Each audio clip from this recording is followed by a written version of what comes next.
आप देख रहे हैं अल्फा डिफेंस हिंदी में आपका स्वागत है।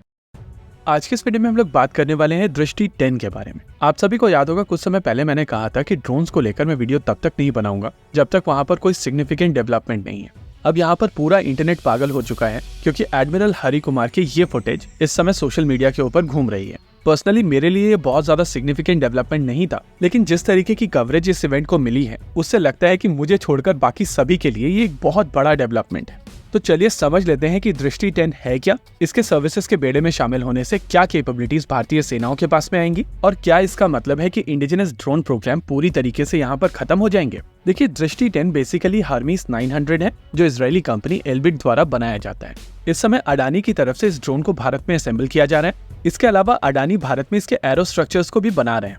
आमतौर पर किसी भी एयरक्राफ्ट के लैंडिंग गियर एक इंपॉर्टेंट एस्पेक्ट होते हैं और टेक्निकली हम लोग उनको बहुत ज्यादा वैल्यू देते नहीं है, लेकिन लैंडिंग गियर्स को बनाना एक डिफिकल्ट टास्क होता है और दृष्टि 10 के केस में अडानी इसके लैंडिंग गियर भारत में बना रहे हैं। जो चीजें इजराइल से इंपोर्ट होकर आएंगी वो है इसके प्रोसेसिंग सिस्टम्स, इसके डेटा लिंक्स, इसके सभी सेंसर्स इंक्लूडिंग इलेक्ट्रो ऑप्टिकल और कुछ कंपोनेंट्स जिनकी टेक्नोलॉजी क्रूशियल मानी जाती है। इसके अलावा ये चीज हम सभी जानते हैं कि इसमें यूज होने वाला इंजन रोटैक्स का है जो ऑस्ट्रियन कंपनी है, यानी कि इंजन भी इंपोर्टेड होने वाला है। हालांकि अभी भारत की सर्विसेज की तरफ से केवल 6 ऐसे ड्रोन्स एक्वायर किए जा रहे हैं और ये ड्रोन्स इनिशियली ऑर्डर किए गए थे इमरजेंसी पावर का प्रयोग करते हुए जब भारत और चाइना के बीच में स्टैंड ऑफ चरम पर था। वैसे इंडियन आर्म फोर्सेस की medium altitude long endurance category में रिक्वायरमेंट 90 से ज्यादा की है और माना जा रहा है कि क्योंकि इन ड्रोन्स को इंडक्ट कर लिया गया है तो अब सर्विसेज के लिए काफी आसान हो जाएगा कि इनका फर्दर ऑर्डर दिया जाए और इनको और ज्यादा नंबर में इंडक्ट किया जाए। लेकिन फिलहाल के लिए सर्विसेज की तरफ से ओपनली ये चीज नहीं कही जा रही है। मीनवाइल ये चीज हम सभी को पता है कि तपस प्रोग्राम मोरलेस बंद हो चुका है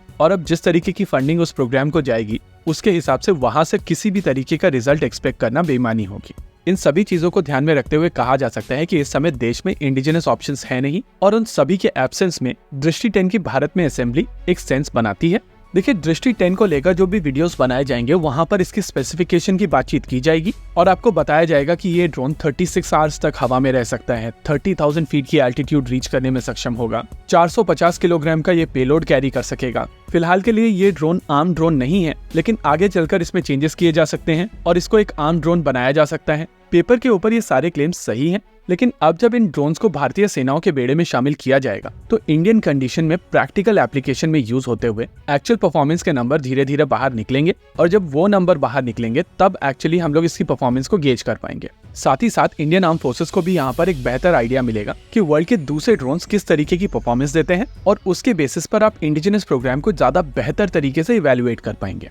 देखिए, तपस के नंबर्स जो हम लोगों के पास में अभी अवेलेबल हैं, यानी कि इसकी मैक्सिमम एल्टीट्यूड 28,000 फीट की और 18 आवर्स का एंड्योरेंस, ये प्रैक्टिकल एप्लीकेशन में इंडियन कंडीशंस के हैं। वहीं पर जो नया आर्चर एनजी बनाया जा रहा है वो बेसिकली तपस की ही सारी टेक्नोलॉजी यूज करके single engine twin boom configuration के साथ में आएगा और इसी वजह से माना जा रहा है कि तपस ने जो कैपेबिलिटीज डेमोन्स्ट्रेट की हैं उतनी कैपेबिलिटीज तो Archer NG by default display करेगा। और ये जो कंफ्यूजन क्रिएट हुआ है कि Archer NG actually Heron Mark 2 है जो भारत में असेंबल कराया जाएगा, वो बिल्कुल गलत है। आर्चर एनजी एक ऑल टुगेदर नया प्रोग्राम है जो तपस की टेक्नोलॉजी यूज करके ही बनाया जाए, लेकिन ये ड्रोन अपनी पहली उड़ान इस साल के मध्य तक ही भरेगा और नेचुरल है कि इसको लगभग 2 से 2.5 साल का समय इंटरनल टेस्टिंग कंप्लीट करने में लगेगा। उसके बाद कहीं जाकर सर्विसेज की तरफ से टेस्टिंग शुरू की जाएगी, यानी कि हम लोग यहाँ पर कम से कम 2-2.5 साल से ज्यादा का समय देख रहे हैं और इसी वजह से कहा जा सकता है कि इस बीच भारतीय सेनाएं दृष्टि 10 का एडिशनल ऑर्डर दे सकती हैं और इस ड्रोन को और ज्यादा नंबर में अपने बेड़े में शामिल कर सकती हैं। हालांकि उसके बाद आर्चर एनजी का क्या लॉजिक रह जाएगा उसको सोचना पड़ेगा और मैं यहाँ पर आपके साथ में एक फोटोग्राफ शेयर कर रहा हूँ जो मेरे पीएचडी गाइड के ऑफिस में थी। इसी के साथ आज के इस वीडियो में रखते हैं केवल इतना ही। वीडियो को अंत तक देखने के लिए धन्यवाद। देखते रहिए अल्फा डिफेंस। जय हिंद।